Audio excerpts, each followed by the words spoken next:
It's an interesting question. It's a debate that has run through the legal community for 16 months. Can you be criminally charged if you know you have COVID-19, skip quarantine, and fatally infect someone else? The opinion among experts is split. You could be charged with criminal negligence causing death. And you'd be hard pressed to go criminally after those kinds of people.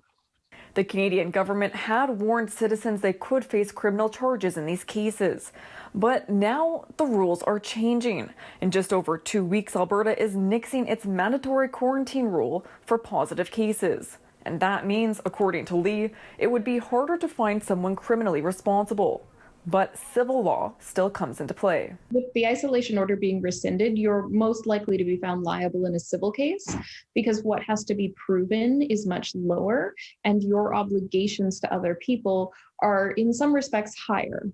King says Alberta's new protocols would make it harder to argue in civil court too. I don't know how you would then apply a civil standard of gross negligence when there are no rules out there. No laws out there, and I'm just doing what I think is right.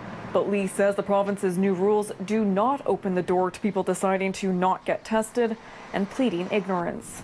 The failure to get tested when they were symptomatic, or the failure to get tested even having a close contact with somebody who was positive for COVID-19 could amount to essentially a form of negligence in and of itself. But King says the law shouldn't be at the center in public health discussions. Bottom line is, we shouldn't be rushing to use laws, to criminal law in particular, to try and get people to follow the COVID-19 protocols. Even if you aren't required to test yourself, and even if you aren't required to isolate, it's very important to protect yourself and to protect others, not just from the spread of COVID, but also from legal liability and possible criminal charges, to stay at home, get tested, and follow common sense.